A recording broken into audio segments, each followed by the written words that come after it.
All right, folks, we are live. I don't know if it's crazy or if it's just me, but I swear to God, every time I make a live show and I'm about to say we are live, I feel like shouting out the Hawk Tour girl. And like every time I say live, like all I could think of is like, what's that girl's name? Haley Welch. All I could think is, my hot to a meme coin is live, or however the hell she said it. I'm like, man, you sound freaking ridiculous.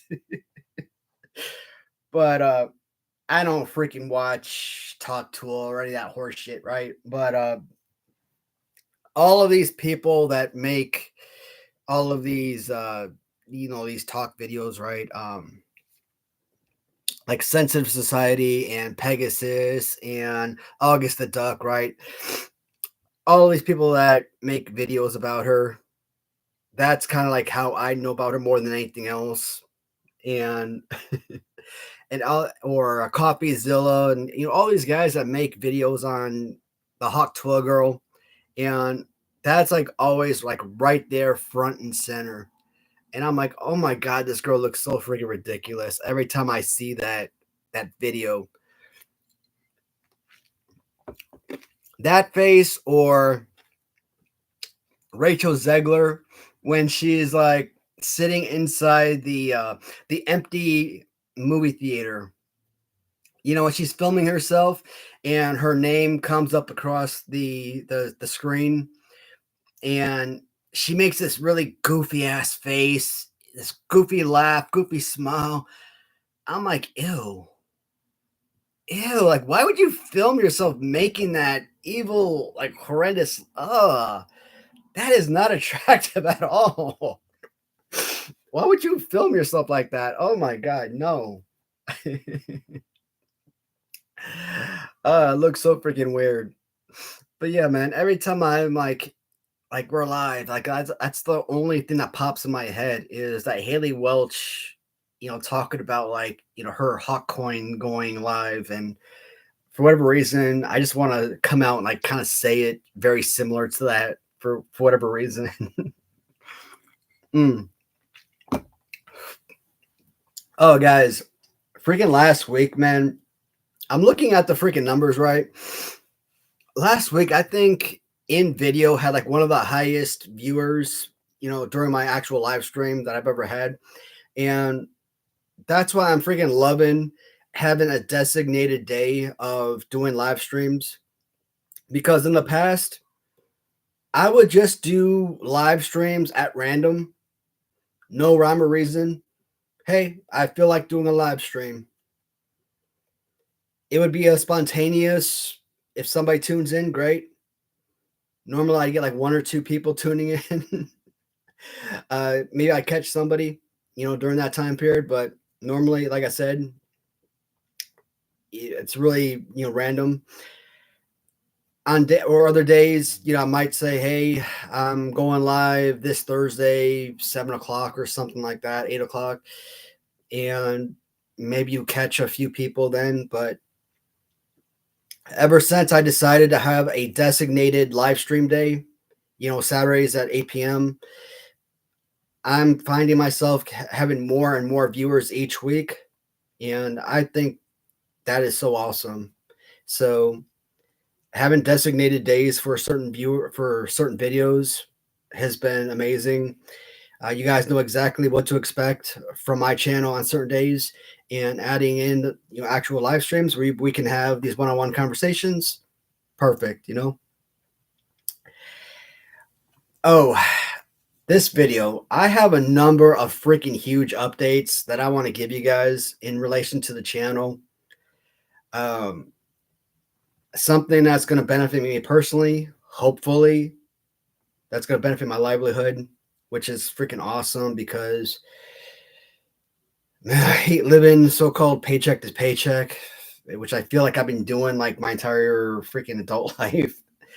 Also, this summer, I am planning to do something very unlikely, very unlike myself. And I plan on, here's my thought process. And I talked to one of my Facebook friends, and he made a valid point. But before I kind of say what he brought up to my attention, here's my idea. I want to do a lot of collaboration with a lot of you my YouTube buddies, right? So, people that are subscribed to my channel, or people that I associate with through YouTube or through Facebook, who have their own YouTube channels. This summer, I kind of want to go on the road, whether it's 30 days, 60 days, whether I get in my car and just start driving. One of the things I've always wanted to do is travel the countryside. And this would be an amazing opportunity for me to literally drive all over the US. And if I could have a number of people that that I know and trust and respect, that I can collaborate with and actually sit down, spend a couple of days with them, make a ton of videos, sit back, make videos that they and I can actually post our own channels, make live streams, stuff like that, podcast videos. Again, not onesies and twosies. I plan on making a ton of videos that we can post over the course of several days, weeks, etc.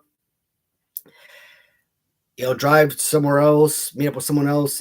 If I'm driving to Maryland, maybe New York, circle around California, Colorado, Arizona, what have you. That's what I want to do.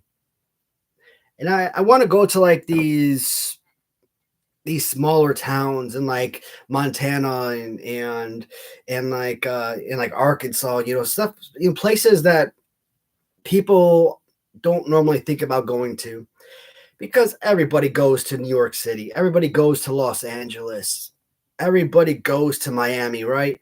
I want to go to like these little small towns that you're just passing through in like Mississippi or something. I want to eat at these little small diners that you don't really know about. I don't want to be going to like these big old franchise restaurants that you can find anywhere. I want to go to these little mom and pop, restaurants and diners and stuff. I want to find these little antique stores that, again, I want pilferage through these little vintage stores that you could just find, I don't know, stuff like this that you normally wouldn't find on eBay or in these other shops, because they just don't exist on the open market. Nobody would even think that to sell something like that, because they don't know the value of them, right? But that is a serious interest of mine. I don't want to just simply do a Skype call where me and another YouTube buddy can do a Skype call and make a video that way. That, I mean, I would do that, of course, but no, I want it to be more interesting. I physically want to be in the same area, right in the same room, and make an actual video together. I think that would be incredible. So, with that being said, if there are any YouTubers out there that have any serious interest in actually making some videos, damn, hit me up. Respond to this email. Guys, Matthew Watson on Facebook. I even updated my profile photo. I used to have like my stupid, I don't know, wrestling figures as like my profile photo for whatever reason. I think because I just thought, based on my channel, based on how my old setup was, that people would find it easier to find me based on the setup of my old room than my actual picture. But people in Facebook groups used to like kind of like make fun of me because my profile photo was wrestling figures. I'm like, true enough. I got you. They make a valid point. So I decided to go ahead and update my photo to this ugly mug. Mm. That is something. Also, my YouTube community page. So for about the last week or so, I had a new picture of a new LJN figure, and I've been holding off posting it because I've been wanting to kind of save that prototype as a sort of specialty release. But I've had it, and I've been dying to share it with you guys. If you guys, and I don't think you guys can actually see community notes on your laptop. I think you actually got to have your cell phone, and I think that's so dumb. But if you get the opportunity, go to the community notes. I did post the new prototype of which might be the greatest LJN figure ever made. Is it a wrestler? Is it an announcer? Is it a WWF character, WCW? Is it someone from the indie circuit, from New Japan? Maybe. Is it someone you've ever heard of? Hey, you might be surprised. It might be none of the above. I'm keeping it very close. You might take one look at it and know exactly who it is. Hey, what's going on, Rick? Hey, Alaska. The greatest LJN ever, Hulk Hogan. Cheers on that. Touche. Yeah, that's a good answer. You know, when it comes to the greatest LJN, I still, to this day, I still have qualms about which is theoretically the greatest LJN ever. Like I talk about my videos all the time. I still list Big John Studd as my favorite because I've always listed him as my favorite because I really love the weight and bulkiness of that figure. And because of the pose, the same way as that Sid Vicious Galoob, which I still classify as my George Washington of wrestling figures, right? So that's why he's always been my number one. But in terms of fighting pose, sure, Hulk Hogan is probably number one in terms of play pose. But if I ever decide to go back and do a new top 10, theoretically, gun to the head, I think Big Boss Man, if I ever decided to go back and redo it, I think Big Boss Man would jump from number 6 to number 1. I think Big Boss Man is legitimately the greatest LJN in that, based on their actual design, bulkiness, with aesthetic, play, name recognition, basically everything that you could put in criteria. So right now, the figure that I'm talking about, it is going to be a Watty's channel exclusive, and it is a one of a kind, and it's just a black and white right now. But once it is fully painted, fully designed, I think it's going to be right up there. Pretty sensational. I talked to my buddy Rod today, BBA, Bone Breaking Action, and if I'll probably talk to him offline, but if he agrees, I don't see I see a collaboration in the works, and I see a series 2 coming. And you guys probably have no idea what I'm talking about, and right now that's okay, because like I said, when the time comes, I want everybody to be deeply surprised. I want it to be a pretty amazing reaction when everybody sees the figure for the first time. But I just put that picture up because, like I said, I am so freaking impressed with it. It's absolutely killer. And it's just the first draft, and it's pretty awesome. uh, I'm talking about going up to like New York, man. I might have to swing on by into Canada because there's there's a fella up there who I would personally like to freaking meet.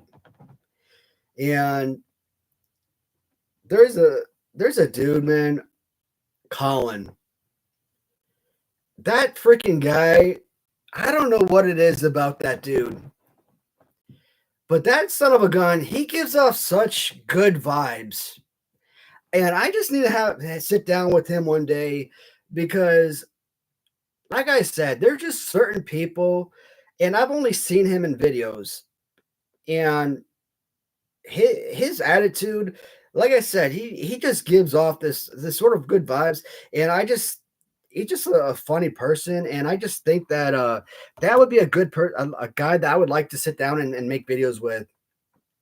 And going up to New York, I could make a video with Jason too. In fact, I might have to do another drinking game with Jason. Now, before anybody freaks out about the last drinking game, this one was Jason's idea. Now, mind you, um, apparently, Jason's viewers reached out to him and told him that he says the word diorama way too many times in his videos. Now, I didn't catch that. I watch his videos and I didn't notice him using the word diorama, more than what was necessary. But apparently his viewers reached out to him and said, you're using it in an extraordinary amount of time, but whatever, to each their own, I guess. And apparently I need to get on it and make a drinking game to his use of the word diorama. So, but it's like Jack Bauer, 24, back in his heyday. Every time he says, damn it, that is a fun drinking game, right? I'm pretty sure that muff used to put many a college kid in the emergency room back in the day. But it's fun when you kind of sit down with a group of kids, right? A group of college kids, and they're just sitting down having fun with one another. And those drinking games, it's more about who can hang the longest. One kid gets super drunk, passes out. You know who's getting drawn on that night.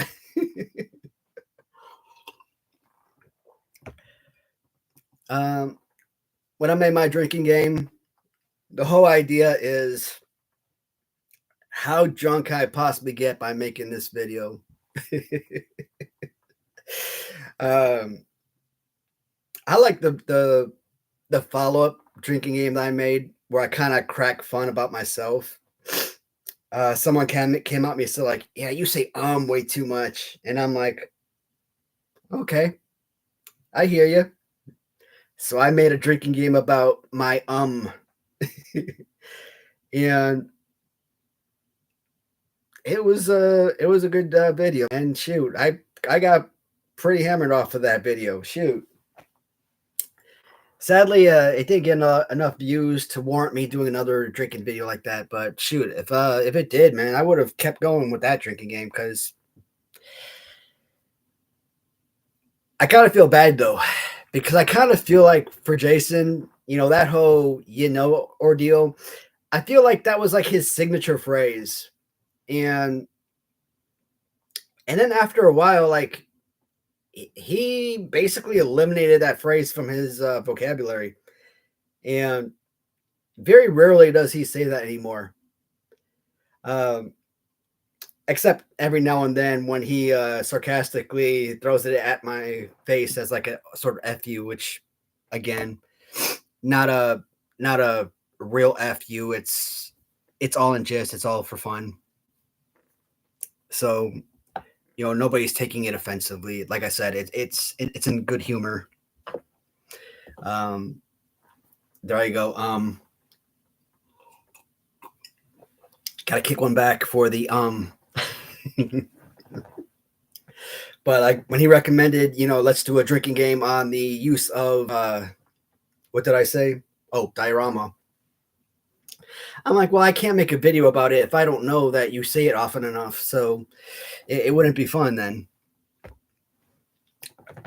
There was a video. He's like, I need some announcers to call out my Slammy Award videos. I'm like, yeah, I gotta take my name out of the ring for that. I gotta withdraw my name from the hat because I'm gonna be washing my hair that day. He looked at me like, ah, you son of a gun. I love messing with Jason though. I've said it before, like he is the spitting image of my brother Richard. So when I look at Jason, it's like kind of messing with your brother, right? So, I have fun with it. And like I said, you just gotta enjoy life. And as long as he's not being offended or whatnot, it's just having a good time. Oh, update. Thursday, I had court. Obviously, it's all over the internet now. You guys remember I came home from Iraq back in 22. Yeah, in 22. I had that shoulder injury, so I tried to suck it up as much as humanly possible, but the pain was so significant and the damage was so severe that it just wasn't feasible for me to stay in Iraq anymore. And what made it even worse is my supervisor out there, she intentionally was trying to make me injured even further. Yeah, it got really bad. And I came home, got x-rays, MRIs, and the tear was just, let's just say that the shoulder and arm was just absolutely destroyed. It's, fast forward 3 years later, and it still hasn't healed. And there's now it's significant damage to the, what they call it, rotator cuff. So the insurance company, they are wanting to do, or they're asking me if I want to get surgery on it, which I've talked to the doctors here, and they've said something about they could do surgery on my arm, but they explained to me that I would basically be without the use of my arm for about 5 or 6 months, and I would be basically with it in excruciating pain for those 5 or 6 months, and it may give me some relief, after it heals, but there's no guarantee that it'll heal. It may solve the rotator cuff injury, but there's any interior damage, it won't fix that. So, I kind of decided, maybe surgery is not the best idea. Now, if the insurance company says, "Hey, we'll pay for it, get it done," then if that's what the insurance says, get done, then hey, I'm going to get it done because that's what they require. But I've basically been living off of, obviously, my military retirement, which it covers my household bills a little bit, and obviously what I make off of eBay and Mercari, but that's so and so, right? That's not a livable wage. I might make 2 sales this month, which is like $15 each, or I might make $1,000 this month, etc. It depends. Some months are better than others. I might make $2,000 this month. I might make $20 this month. Like I said, some months are better than others, etc. So right now, depending on what happens, I might be looking at something that's positive, but I won't know until the lawyers and the attorneys and the insurance work things out. But hopefully there will be some good news. I wish I had more to kind of relay, but I don't want to give too much information because I don't know what's really happening. But I did have court, and that's basically what was discussed.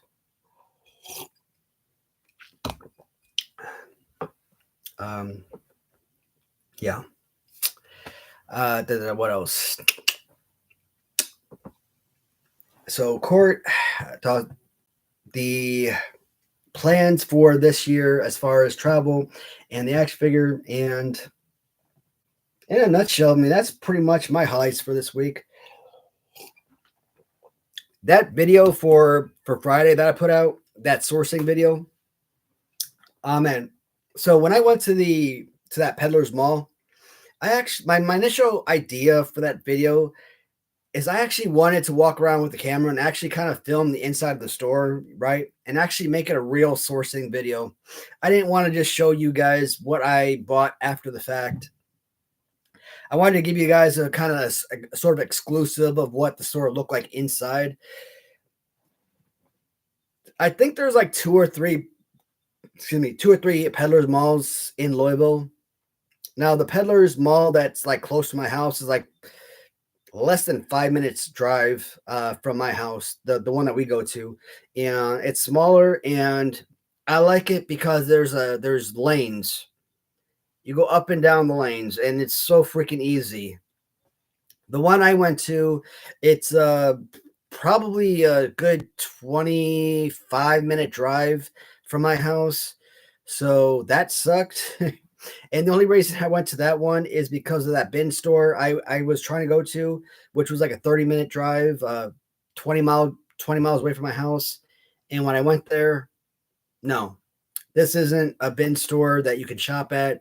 It's an auction bin store. So you got to bid, you got to win auctions, and then you come here to pick up the supplies afterwards. I'm like, I was pissed. I drove all this way. I was so excited about going out to this place to check it out, to go sourcing, and man, they and then to be turned away like that, I'm like, man, this is a waste of my time. I was so, but I'm like, you know what? I passed that Peddler's Mall. Let me go back to that place and let's see what this place is all about.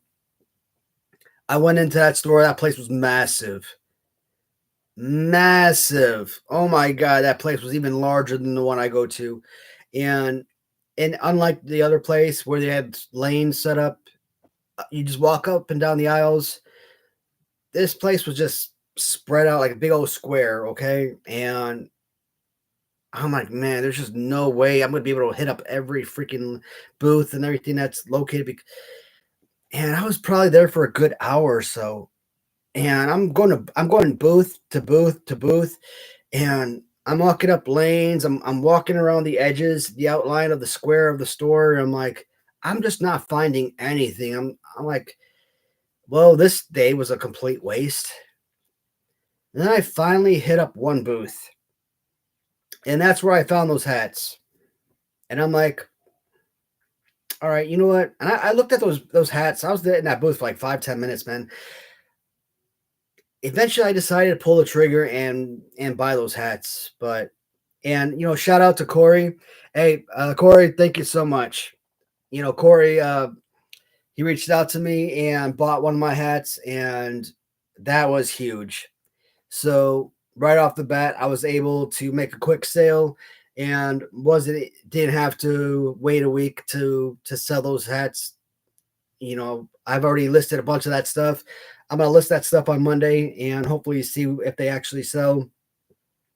But having to save me, a week to see if that stuff, sells on auction, making a quick sale, earning a quick profit. I mean, thank you so much. I mean, that was awesome. But I was going through that, and suddenly,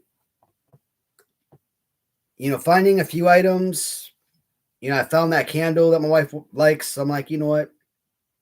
A few dollars. So let me pick this up for her. At least this way, it's not a total wash.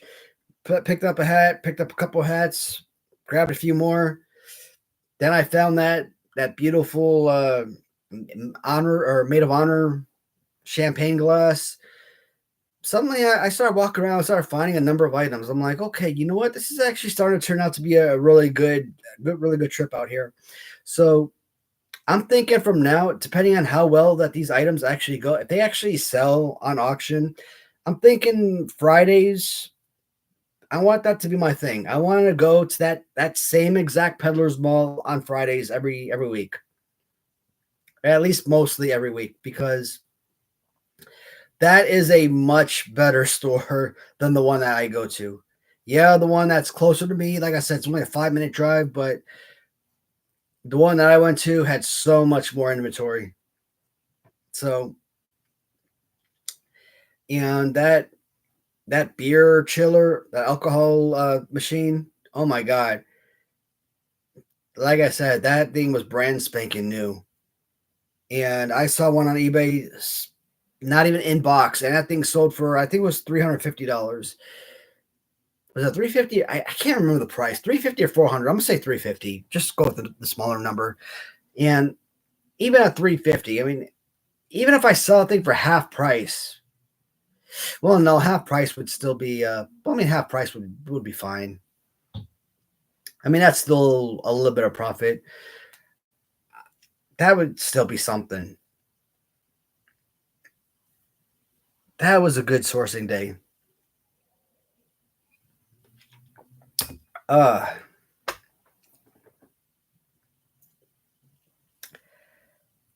I spent a dozen years, guys, working overseas as a government contractor. I've said it. I've earned enough money working overseas where I didn't want to come home afterwards and have to work for someone else again. One of the things I said I wanted to do is be my own boss. And when I opened up my eBay store, quote on the word store, it's not a store, it's an account.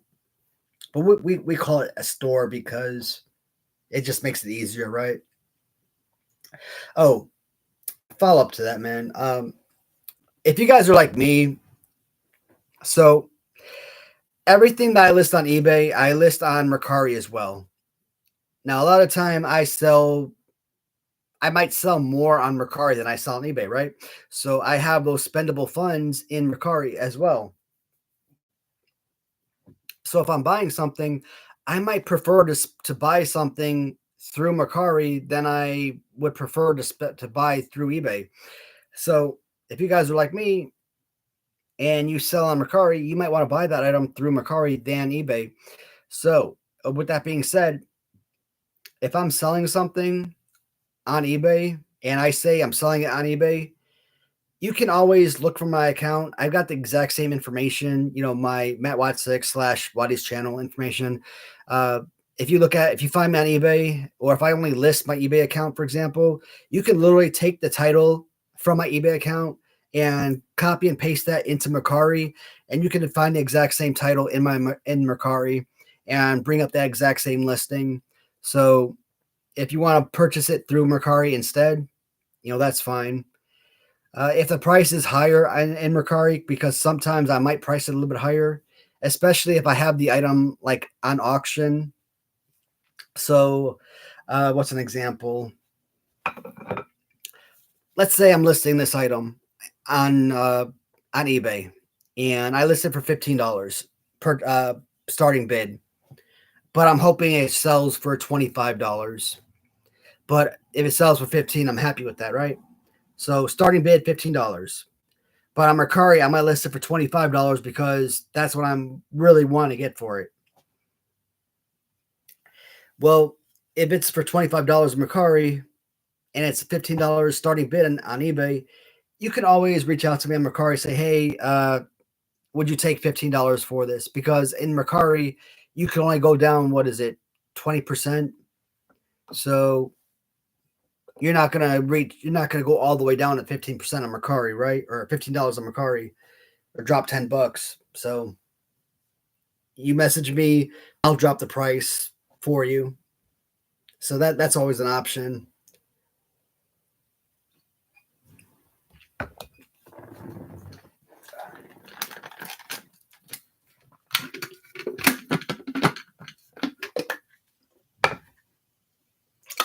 Take out this little blender thing.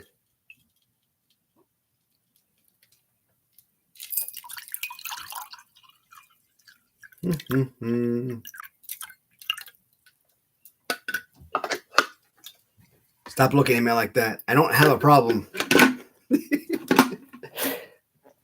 No, man, my wife gave me the whole darn thing.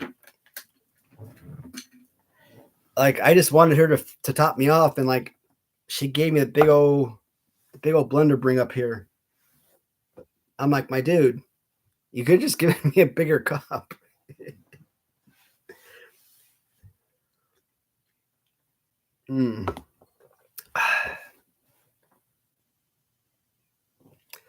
Oh, Alaska. Speaking of Hulk Hogan, my buddy Kirk, he sent me a couple of emails. Not emails, a couple of text messages. There is actually a website. I didn't know anything about them. I don't know if they're reputable, but he actually informed me that, hey, they've been doing business for a number of years, and they are selling some, I guess, prototypes, or actually, let me bring up the message, because I mean, they're going for like a couple $1,000, or let me see here. So I gotta find the message, because they've got some figures right now for like on auction for like high bids. WWF LJN hard copy. That's what they're called, hard copy. Here's one for Greg Valentine. It looks like they're like just all brown. Like if you look at it, it just looks like an unpainted rubber figure, like something you would get from like Random Treasures. But he says that these are, I guess, like original designs, I guess. I mean, here's one for Kamala. WWF Wrestling Superstars, Kamala painted hard copy, carded figure in case. Man, this one's up to like $875. And he sent this to me days ago. This one for Hulk Hogan. This one was up to $625. I don't know if you'll be able to see this on the computer. Yeah, it's pretty terrible, but it looks like a resin figure, unpainted, but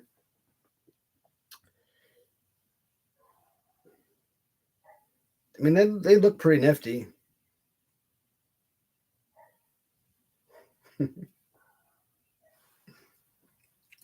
Oh, you know what I wanted to look at, guys? I found some like really freaking funny like messages and stuff. I thought it was like really hilarious. I was going to share with you guys. So this one I thought was really adorable. And I'm like,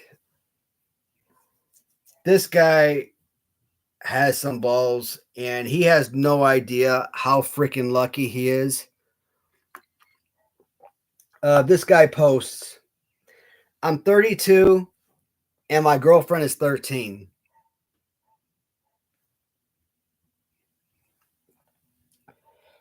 Can we still do quests together, or are our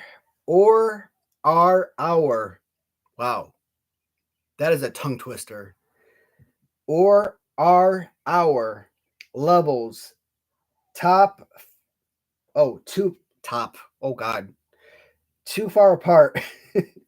Sorry, kind of new to WoW. That's World of Warcraft, I think. World of Warcraft, is that right? I don't play freaking video games, so I don't know what the hell that is. Is that right? World of Warcraft?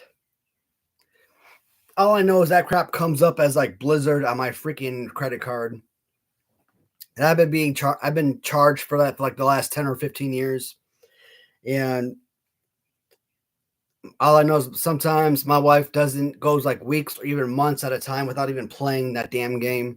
but I still get charged every month for it. I think it's World of Warcraft. Uh, so, and this damn thing's a roller coaster. I had to read this thing like 20 times. It's a damn roller coaster ride. So because I screwed it up, let me reread this. I'm 32 and my girlfriend is 13.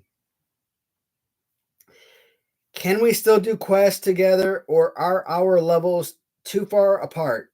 Sorry, kind of new to WoW. World of Warcraft. I don't know. I screwed that up. Whatever. Thanks a lot, guys. I picked her up from her middle school. And we're going to get to question. Oh, God. I'm so drunk now. We're going to get to questing as soon as she goes. Jesus Christ. Am I seriously that drunk?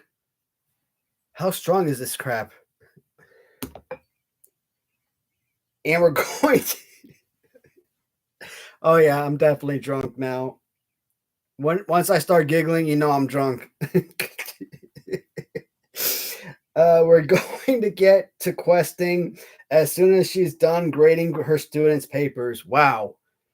It took me like 20 minutes to read that.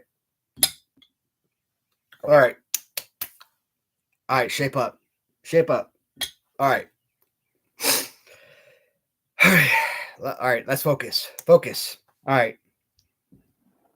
So much to unpack here. All right, first off, like I said, this damn thing was a damn roller coaster. This damn thing went back and forth. I don't think this guy realized how close he was to meeting Bubba, okay? He was about to meet Mitchell, Leon, and Jose up in Rikers for a second there, okay? Let's see what the damn comments have to say about this. I don't think this dude has any idea how close he was to touring and running with Chipper.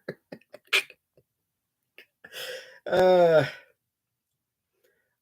was like, what? What the F? And then I was like, oh, okay, cool. Same. Once I realized we're talking WoW levels, it all made sense.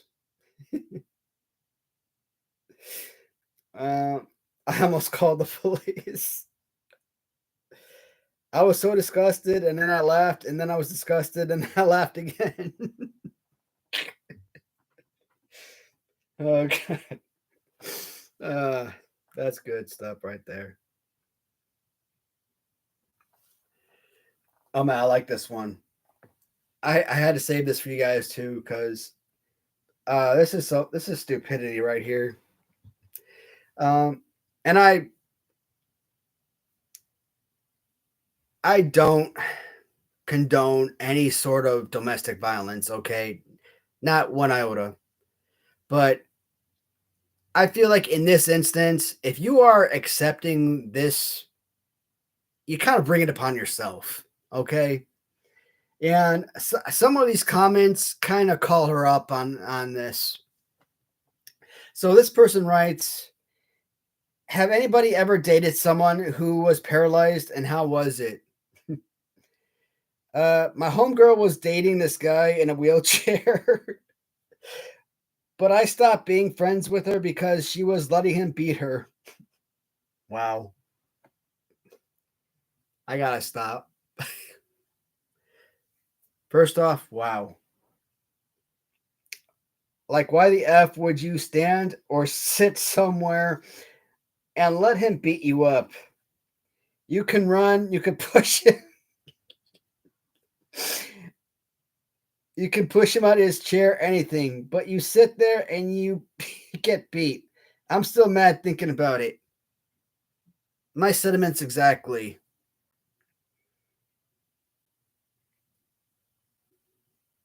Man, this person's an asshole. This person writes, y'all don't know how long I've been laughing.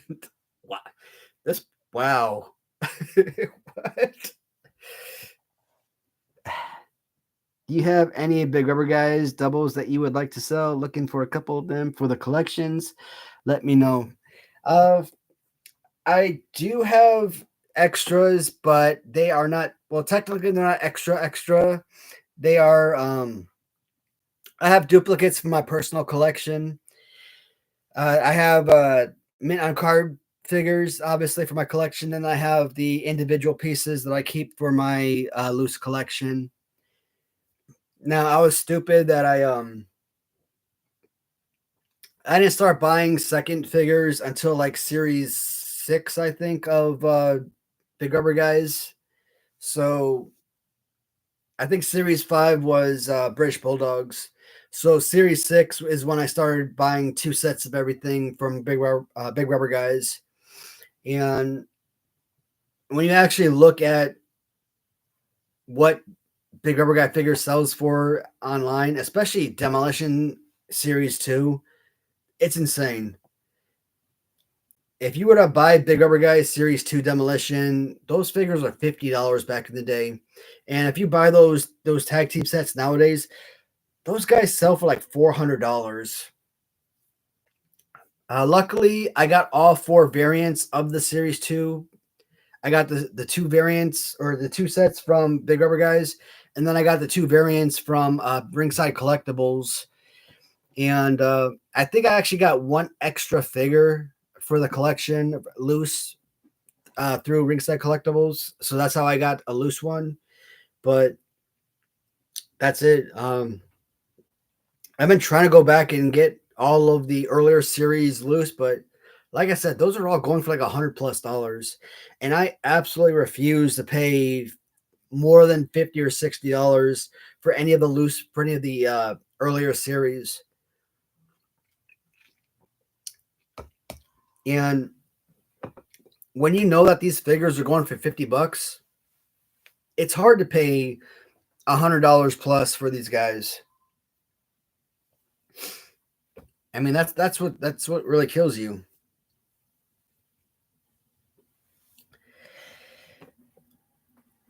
Now, when it comes to Series 12 Demolition, man, I don't even know how many Series 12 Demolition figures I bought. I'm assuming I only bought 2 sets. But if I was smart, I would have bought at least 3.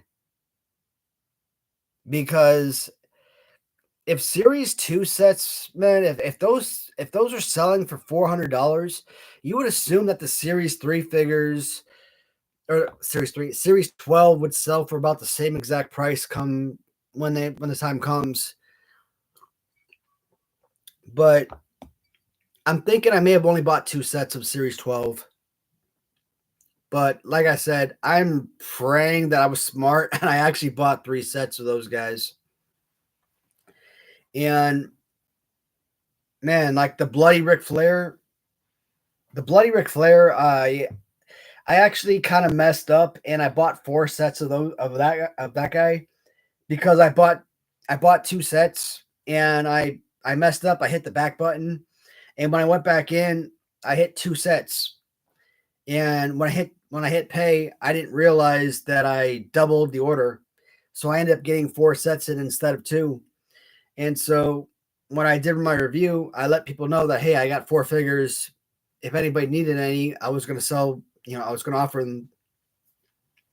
And so a couple guys from the channel, they reached out to me, hey, I'll pick those up from you. And so all I did was, sell the figures for the price I paid and shipping costs, and that was it. And it's ridiculous because you look at other people on eBay and stuff, and they're selling that guy for like $120 and stuff. I'm like, it's insane, man. These guys were like $50 or $60, whatever it was, and everyone else was selling for like $125, $150. I'm like, stop it. It's ridiculous. I mean, I'm not mad at people for trying to turn a profit, but at the same time, it's kind of frustrating.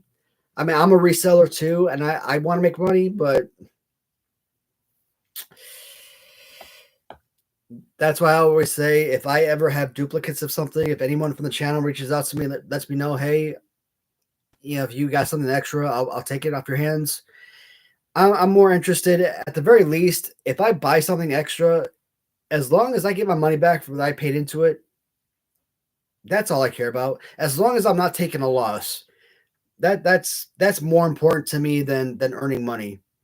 As long as as long as I'm not losing money on it. Mm, mm.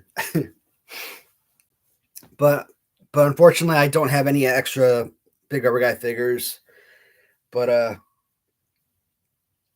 if I but keep track of my videos, because anytime I do any big rubber guy review videos, if I ever have spares, I mention them in the videos. So like if I have like if an instance like that happens where I have 3-4 figures on hand, I'll let you guys know in the video. All you gotta do is reach out to me like, hey, I want one of your spares.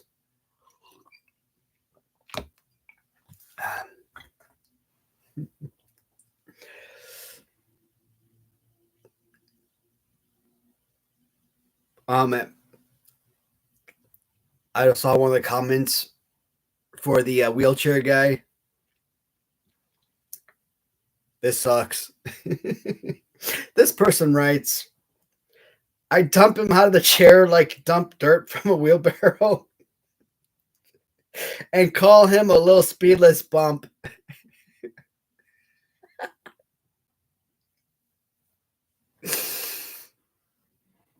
I'm just waiting for somebody to talk about throwing this guy down the stairs or something. Oh, God. How are you not going to have legs but think you could throw hands?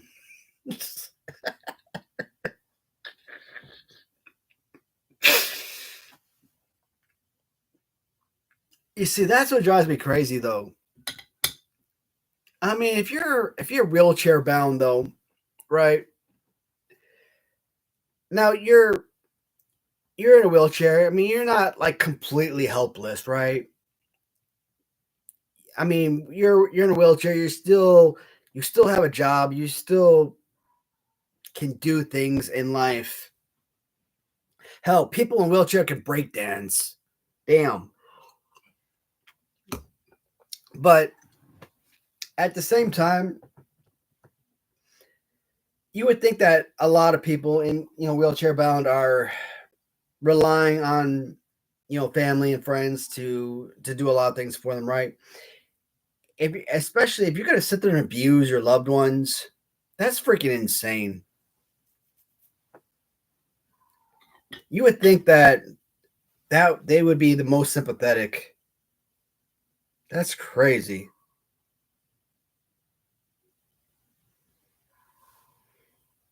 Mm,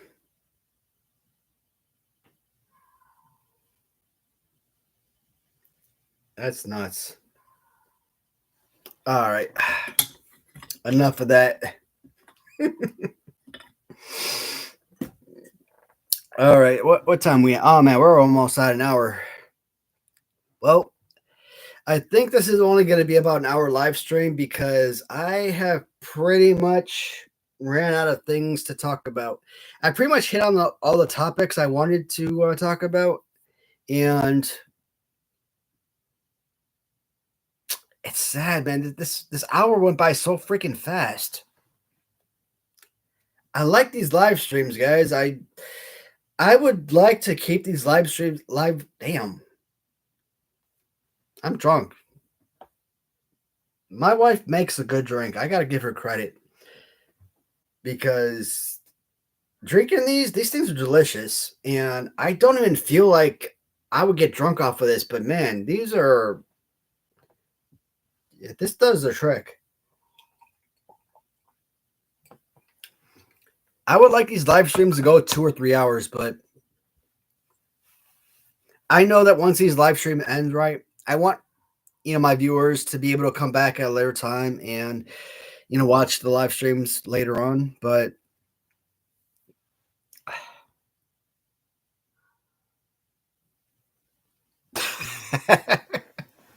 Oh, speaking of Jason Voorhees, what is that meme? Not a meme, but it was a picture I posted on my page. Uh, there was a picture I put on my what is it called? My community page where you're the victim, right? And you're like right in the middle of a staircase. You go up the staircase and you run into like Michael Myers and like Chucky or something, or you go down the staircase and you run into like Freddy and Jason or something like that. It's like, damn, you choose which way you're gonna die. Which one's worse? And that sucks, man. But I mean, in that instance, it's like, well, if you go down, you're trapped in the basement. So at least if you go up, you could kick Chucky out of the way, and if you make it past Michael, you at least you're out of the house, right? So, I mean, I think at that point, at least that's your answer. So, but either way, you're effed either way. uh,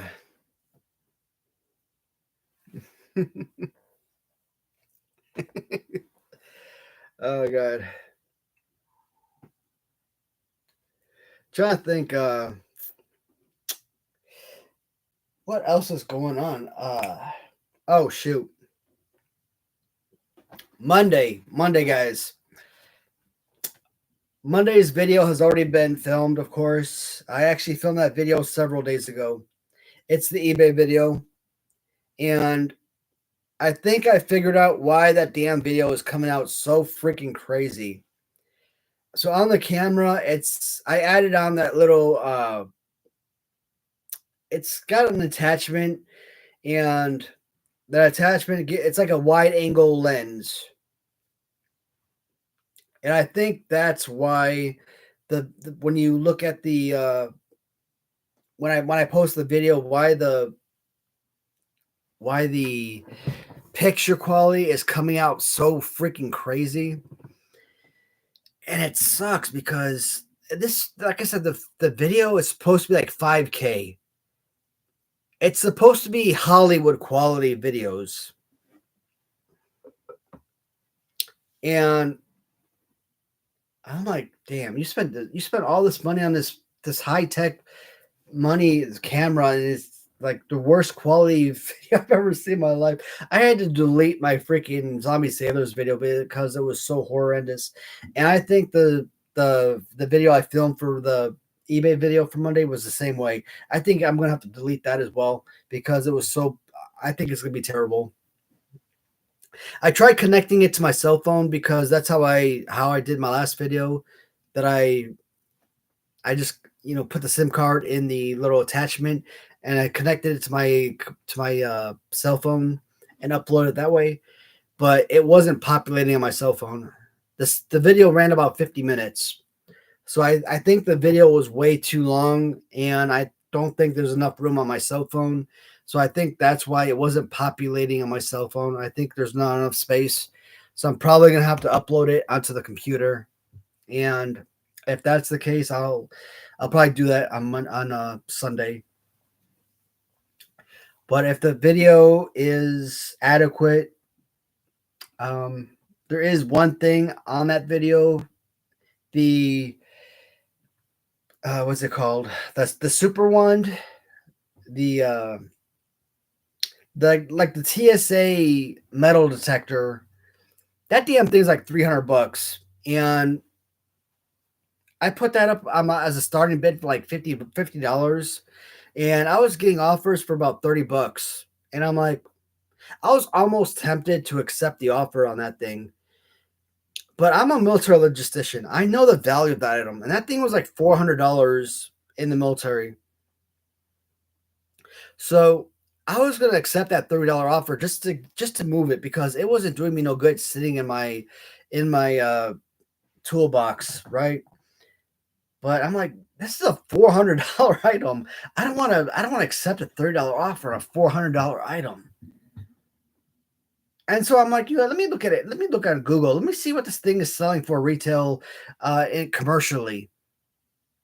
Commercially, this thing is like 200 plus, 300 plus dollars. I'm like, what the hell? No. What the hell am I thinking? And I'm like, I even countered like $60. And then the guy counter offered $38. I'm like, should I just take it? Just get it sold? No, this, I can't do it. This, I mean, $60 was still super fair. I can't do it. I'm like, nah. Today I looked at my listing. I mean, I had it listed for $50. There were no bids. It was going to end in like a day or two. I'm like, $50 is way too low. This is, like I said, this is a $300 plus $400 item. There's no reason I should list this item for $50. Realistically, I should put this up for $150. But I have to be conscientious. I should put it up for $150, but are my buyers going to realistically pay $150 for this?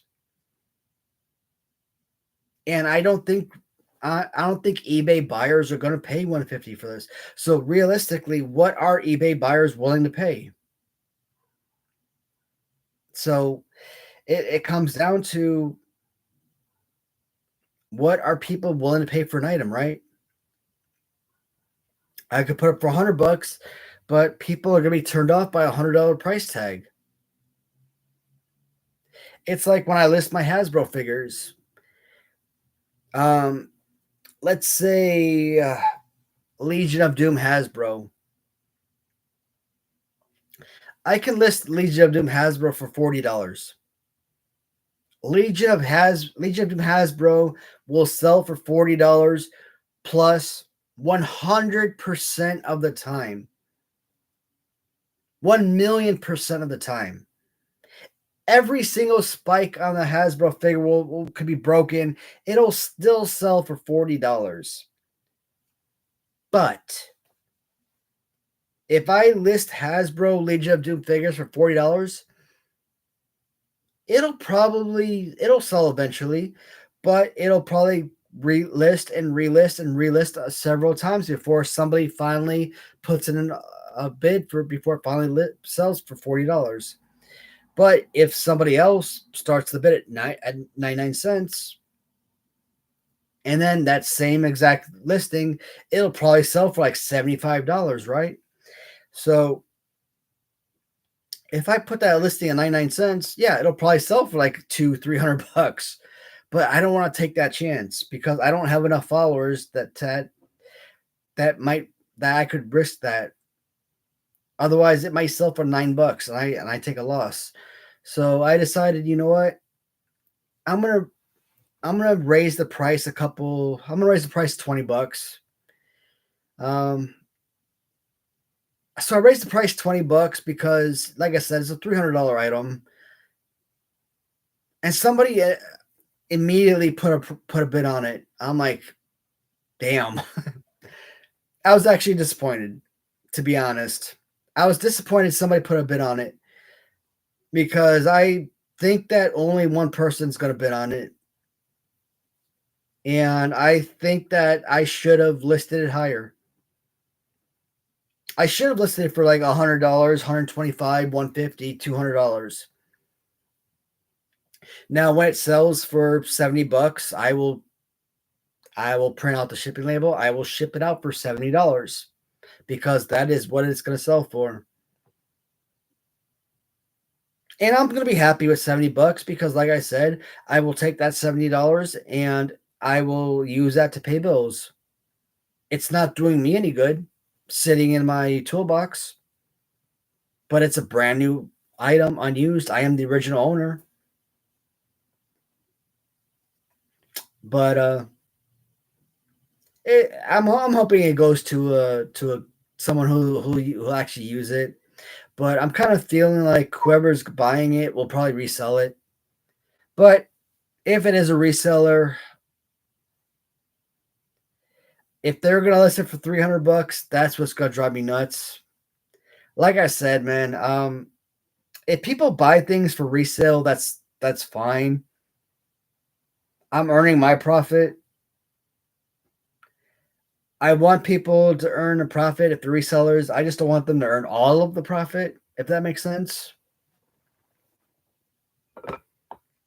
And I've already gone over an hour. I'm sorry, guys. I was going to stop this at 1 hour. mm. I was going to bring something else up. Shoot. I always talk about other stuff, and I always stop when I can't remember. My mind is shot.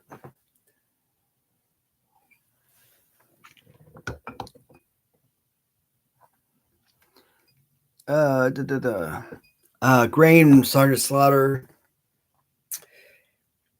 I think I might have 2 of the white. I think. Yeah. Yeah. I mean, it's not for sale, obviously. The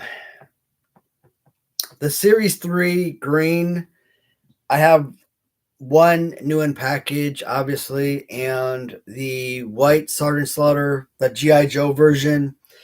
I think I bought 2 of those, and 1 in package, and then the second one I obviously opened up as a loose display. But what's funny about that one, my dude? Shoot, Eddie, damn, you big rubber guys or a major wrestling figure podcast. This will drive me crazy with them. All of their packaging was destroyed. As collectors, we want our packaging to be perfect, right? We're collectors. And packaging is as important as the actual item itself, right? And I reached out to Major Wrestling Figure Podcast. I'm like, hey man, I bought 2 of them. Both of the packaging was absolutely destroyed. No, nothing about the packaging being destroyed when I bought the figures. I reached out to them. I'm like, hey, both of my packaging was destroyed. I didn't ask for a refund or anything like that, but I did request. I'm like, hey, do you have any other packaging? I asked if that was possible to be replaced. Maybe I was being unreasonable with that request, but hey, I'm a collector. I wanted to see if that was a possibility. No harm in asking, right? They never responded. Go figure. Major Wrestling Figure Podcast, they're about as bad. Well, they're not as bad. They do respond from time to time. Zombie Sailors is horrific. They don't respond worth a damn. So I can't say they're as bad, but they do. Major Wrestling Figure Podcast does respond from time to time. But it wasn't until I actually brought that to their attention, then they finally updated their listings to say that damaged packaging. I'm like, you assholes. that's some BS, man. Thanks for the after notification. I mean, would it have made a difference? Would I have still bought it with the damaging? Probably, but I would have still liked to have known. Maybe I wouldn't have been as disappointed, I guess. It would have been expected. So, I wouldn't have been as disgruntled, I guess. That's what I'm saying. Hey, thanks, Eddie Ben. Oh, man. Shoot. Oh, today, yo, Jason, if you are tuning in, Jason, I wanted to say, man, I hope you enjoy your $8 magazine. freaking jerk. No, man. I was gonna surprise Jason with one of those magazines that he was asking for. He knows the freaking magazine. Damn. I had a magazine that he was looking for. I didn't know the damn value because let's just say the magazine that he bought for the price he bought, I didn't pay that price when I bought mine. I paid a whole lot more. I actually found a listing on eBay. And in fact, in one of his videos, he actually brought up that exact same listing for a bundle of 4 magazines. And I actually bought that same listing, I think. And I was going to surprise him with that magazine bundle. Or at least that one magazine that he was asking about. Right after we talked, and he talked about saying he later on he said that he bought the magazine for like $8. I'm like, well, this ain't gonna do me no justice because I can't resell that bundle, because if you just bought your bundle for like $8 or your magazine for $8, the only thing that's worth any value in this bundle is that one magazine for that one advertisement. And I'm like, well, shoot. So now I am going to either frame this particular magazine and hopefully put it up on eBay and see if I can get any value back for it. Or I just have another magazine I could just hang up on the wall. I don't know. We'll see what happens with that. Guys, room tours. I've been freaking bringing it up. I feel like every single time I sit in this room and look at this. Obviously, the basement room tour, which is obviously my main room tour, right? Anyone that's new to watching my channel, this is not the room tour. This right here is less than 1% of my collection. This right here is nothing in terms of what I have collection wise. And this right here is pretty impressive, don't get me wrong, but this is still less than 1% of the collection. God, this is awesome. I look at all of this all over. I love this. Like I said, I sit on this bed, man, and I watch that TV. I watch YouTube, and I watch all of my favorite YouTubers. This brings me so much freaking joy. This is what the basement is supposed to be when I sit on that couch and like watch like old wrestling tapes and whatnot. But this room is what that basement's supposed to be.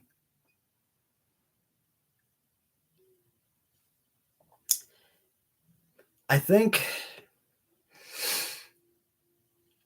because it's not the wrestling that brings me the joy that I think it's supposed to. It's the 90s Fox Kids superhero TV shows.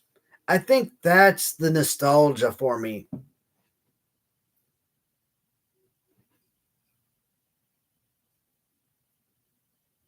And I know a lot of people that watch my channel, they watch the channel for the wrestling collections, and they probably don't want to hear that, but I look around these collections.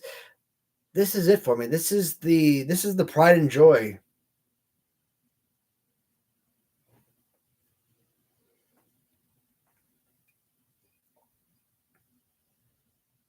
You know what? It's funny though. It's like when you look at like Power Rangers, right? Or you look at Ninja Turtles. It's not the Ninja Turtles that you care about. It's the bad guys. It's always the villains that you care about. Like I don't look at the Ninja Turtles and the 4 turtles. They're irrelevant. I care about Shredder and Bebop and Rocksteady and Slash, man, and Krang. Like I care about those guys.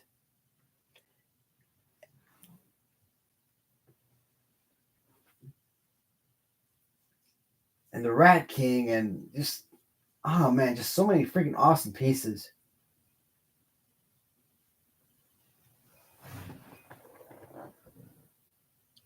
Hey, thanks, Eddie, man.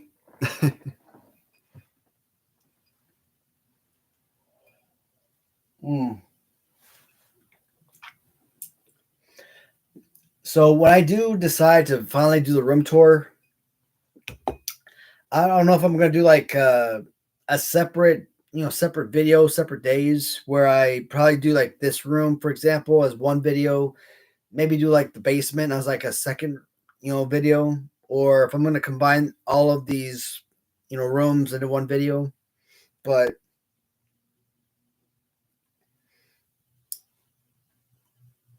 I'll probably end up combining them all into one. But when the time comes, that's probably, like I said, that's probably gonna be like an hour and a half video, and hopefully there is enough space on the cell phone. Like I said, every time I try to do a room tour on the cell phone, it's like it cuts off, and I gotta film that video like 20 times, and it's so frustrating.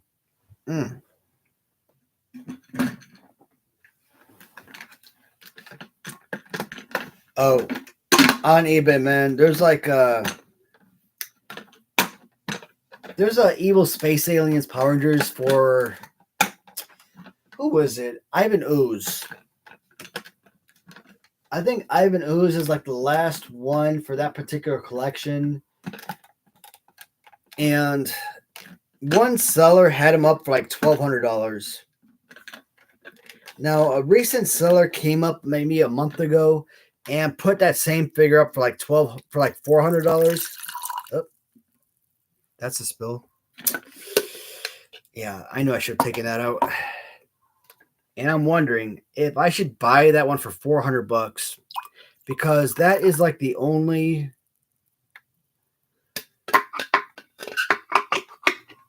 those are like the only two figures I've ever seen of that particular figure up.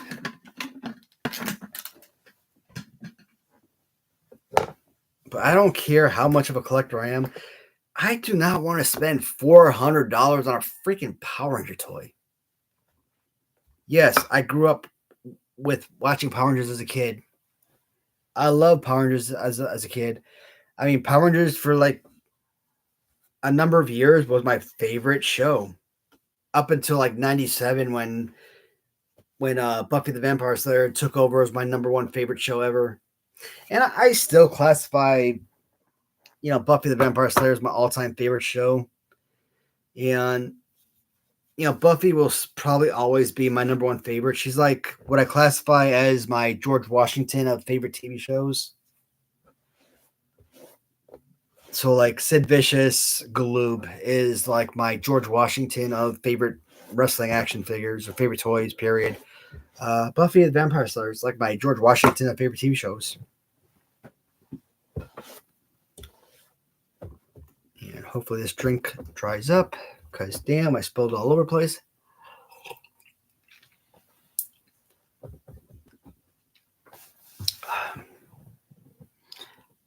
And Team Ninja Turtles episodes on DVD and some of the original figures.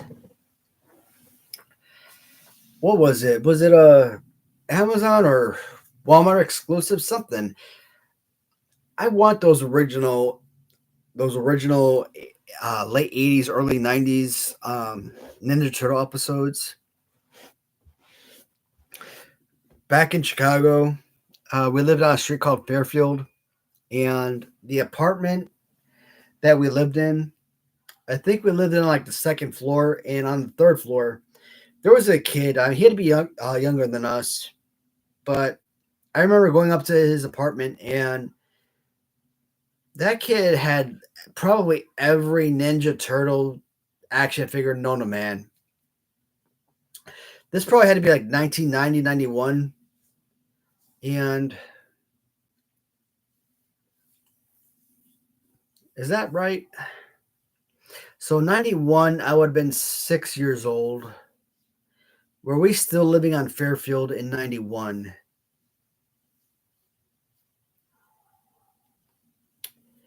When did we move into our house?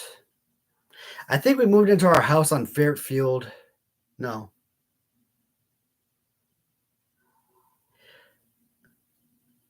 Francisco. That was the apartment. So Francisco, the apartment we lived on was called Francisco, and so I'm trying to think of the neighborhoods, man. So we probably didn't even live in these apartments for very long, because Francisco, they moved into our across the street, still on Francisco, but we moved into the apartment with our grandparents, my mom's um, mother and father. Then we lived in another apartment, Rosemont and Mozart. We just kind of moved on down the line of these apartments down the line of the streets until we finally moved into our house that we lived in, up until I graduated high school. And once I graduated high school, I joined the army. So what my mom and siblings did after that, I don't know, but I'm trying to remember all the streets we lived on. But what I can remember is Francisco, Rosemont, Mozart, and then the house a few blocks down, Fairfield. I think we moved to Fairfield in like 92, 93. And in 92, I've been like 7 years old. So, nah, man, that just seems crazy. Like, we must not have lived in those apartments very long at all. I would have thought that we would have lived in those apartments for like a year and a half, 2 years, but that must not have been the case at all. We must have lived in those apartments for like 6 months, because how how could I have how could we have been like so young to have lived in the house if we lived in all these apartments prior? That's just crazy. But anyways, this kid that we on Francisco that we used to live with, not live with, but he lived in the apartment above us. I remember like we used to have like all of these Power toys, or excuse me, Ninja Turtle toys, and we had a pretty decent collection. And we would go upstairs to his apartment, and this man would have the bus, the blimp, freaking 10,000 freaking Ninja Turtle toys. I'm like, this kid will put us to shame. I'm like, how?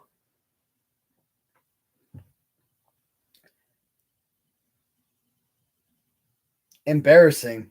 And I think I told the story before. Like, we would be in our apartment in Francisco. My brother was kind of like flipping through the channels, and we came across Ninja Turtles, and I like, oh, I love this show. And my brother kind of paused on it, and I kind of sat down and started watching it.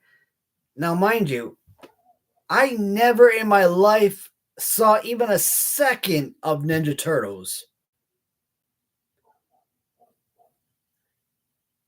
I don't know why the hell I said it. Why I said I love Ninja Turtles.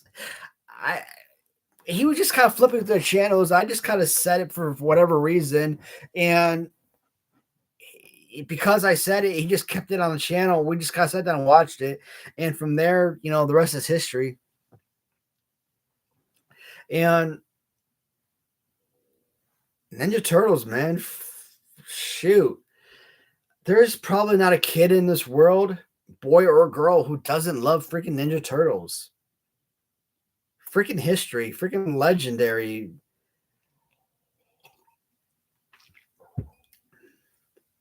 And I hate that today's modern world that they have to screw up Ninja Turtles. I love my April O'Neil of past.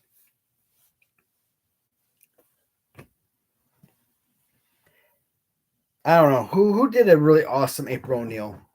Do you like Megan Fox's April O'Neil? I don't know. The what was it, 2014? I don't know if I like the new era Ninja Turtles. To me, the original 1990s Ninja Turtles movies, they were fine. Um, I learned something about the 1990, what was it, 92? And I'm not even talking about Kevin Nash as the Super Shredder. Something about I think the fight scenes or something.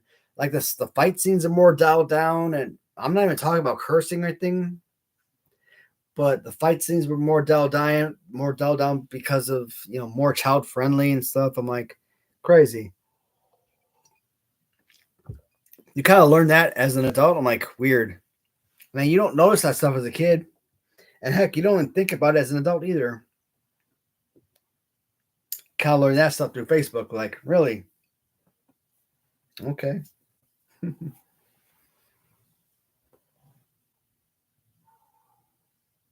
How long did it take to build that wrestling collection? Um, let's see. I'd say about 3 years. And I'm still building. So I came home with my finger injury back in August of 21. No, June of 21. That was my first injury.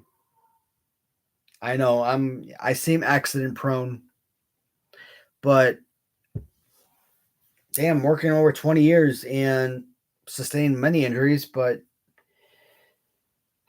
sustained many injuries, and you just work through it. And then I sustained like two major injuries in like a 6 month period. It's messed up.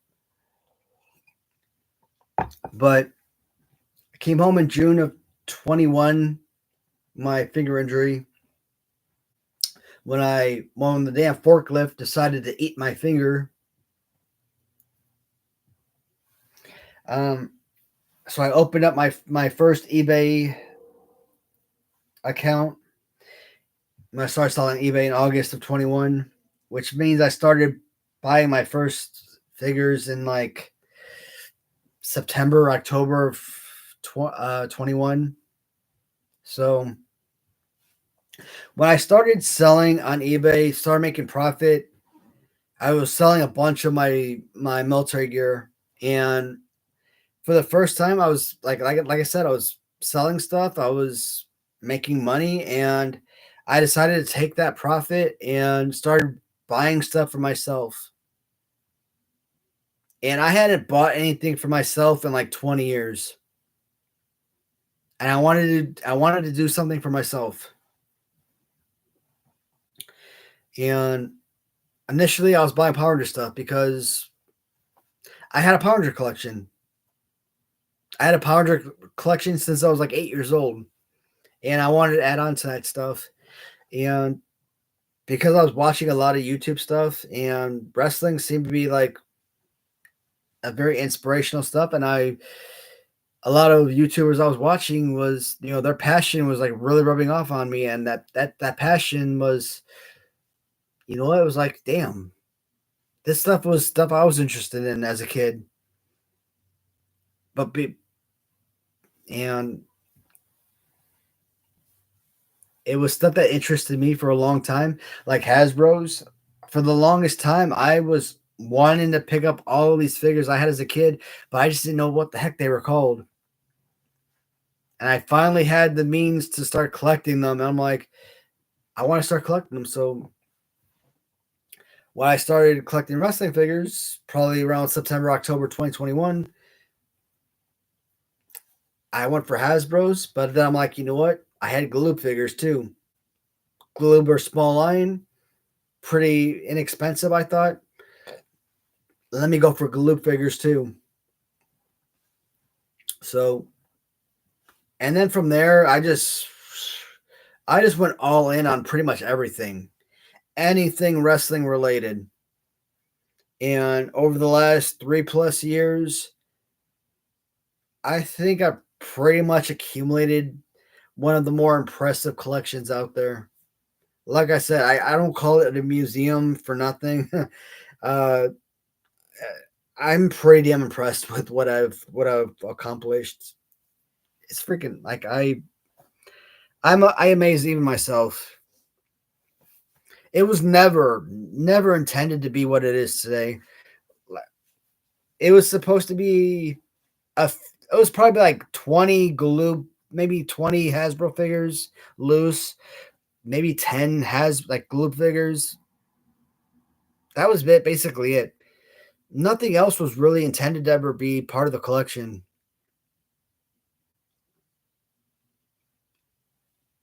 I wasn't buying carded collections. I wasn't going for like,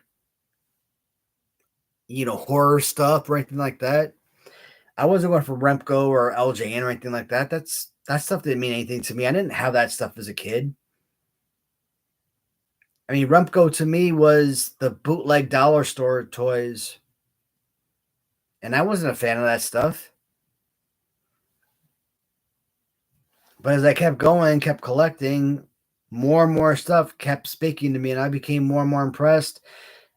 It became more and more of a passion, and suddenly the stuff that didn't mean anything to me, I just fell more and more in love with it.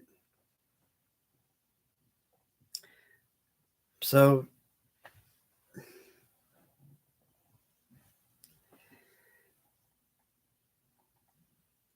even Remco, man, like, and I always knew the name Remco. And when I start doing the Remco review videos on Tuesdays, and that's probably gonna start happening in about, I don't know, maybe like 5 weeks from now or so. I'm gonna talk about it as well. Like, I always knew the name Remco, and I always do that. They were like kind of like a knockoff kind of company, sort of. But like, I always thought that Remco was the dollar store bootleg company, bootleg figures that I had. So that's why I didn't really enjoy them as a kid. Now, obviously, when I started collecting them as an adult and I got the actual Remco figures in, I'm like, yeah, these are 100% superior to that bootleg crap I had as a kid, but vastly different figures. Mm.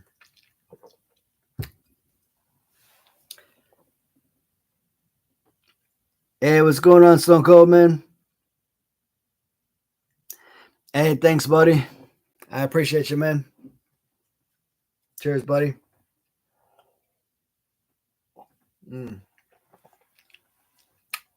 Well, I am officially all out of drink. And almost at, well, shoot. This was supposed to be an hour live stream, and I've surpassed an hour and a half. So at this point, guys, I don't know if anyone is still interested in having me go any further. So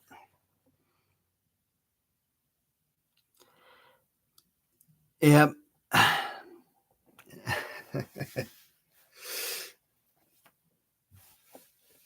Oh man.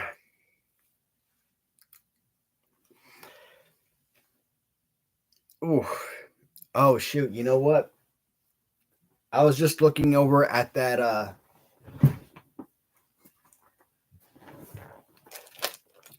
there's a couple of things I bought from Gary over on eBay, and Dilu77, I think his screen name is on eBay.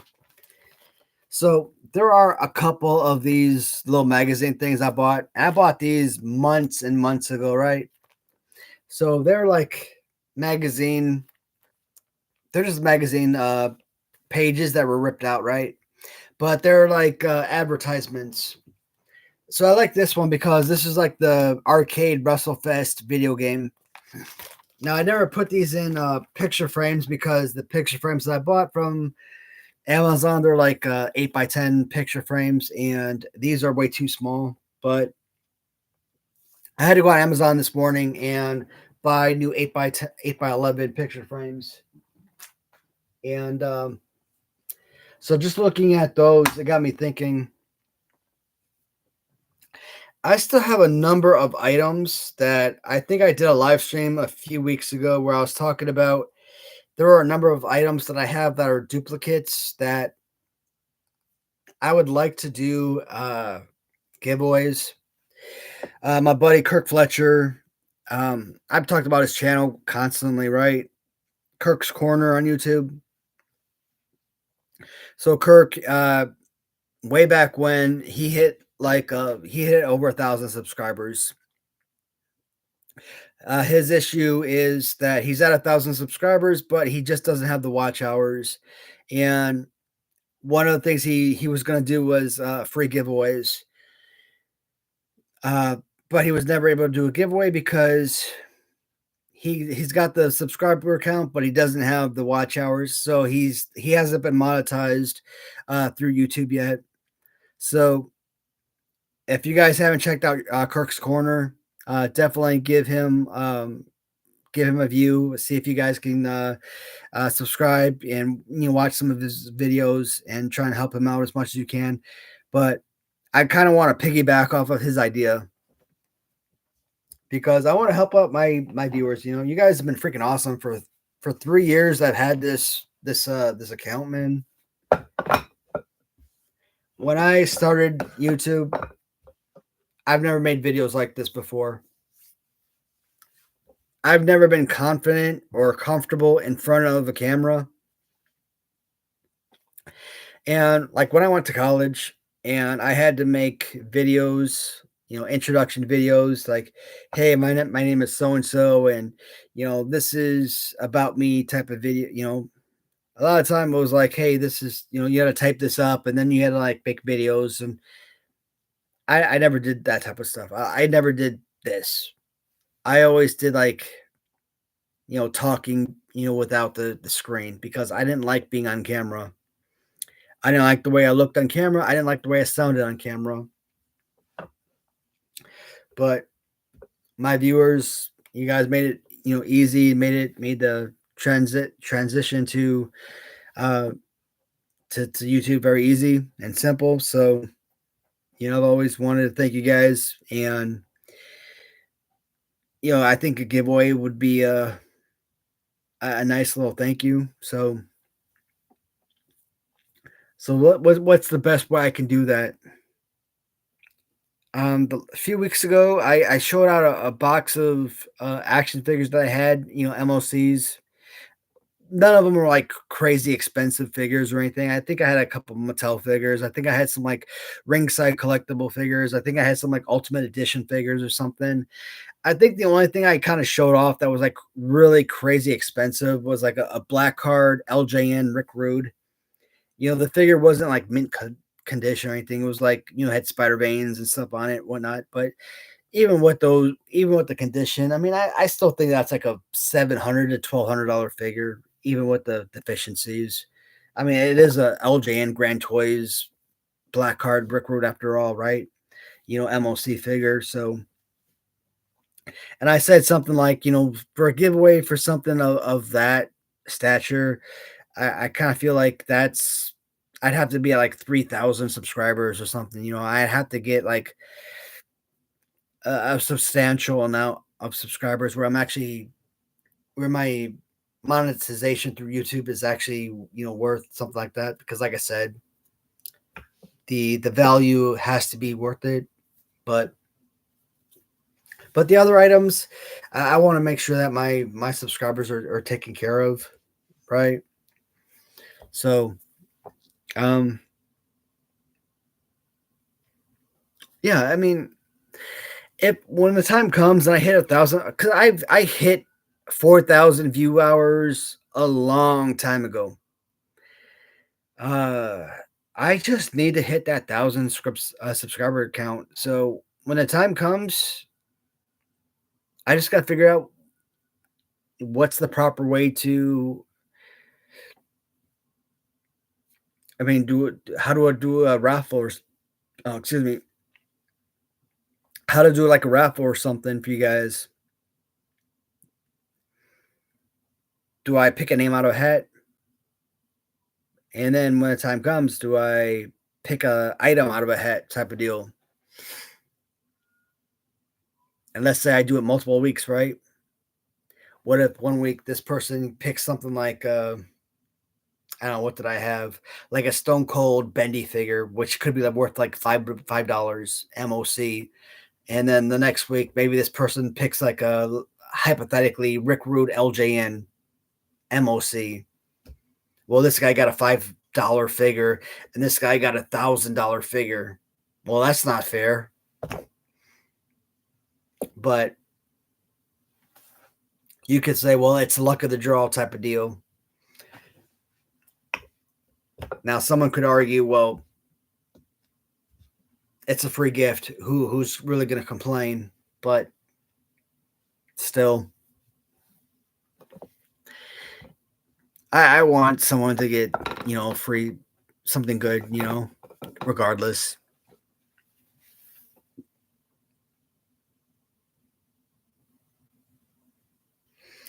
Hey, Eddie, I really do appreciate you, bro. Hey, thanks, Stone Cold. Hey, guys, man, I was really looking at this as like an hour-long video, my dudes, and we pushed this almost 3/4 of an hour past the initial hour. I really appreciate you guys, your comments and everything, man. Like I said, uh, shoot, I wanted this to be an hour, and you guys kept me motivated, keep going, and that's what it's all about, man. But I want you guys to be able to have the opportunity to watch this at a later time, and I think I'm going to end the stream here, guys. So, thanks for another really fun and entertaining live stream. As always, I really appreciate you tuning in, the commentary, the comments. You guys have been amazing. Every Saturday, 8 p.m. Eastern Standard Time. This is going to be an ongoing video segment. So, please be sure to tune in. And hey, thanks, Eddie, bud. I really appreciate you, bud. And good night to you too, Rick, man. I really appreciate you tuning in yet again. But for now, guys, hour and 42 minutes. I think this is my longest stream. And maybe one week we'll be able to tune in for like 2 hours. But like I said, man, hour 42 minutes. That's awesome. Yeah, I'm gonna cut it out here, guys. Thanks again. Appreciate y'all. Good night, everybody. Take care, everyone.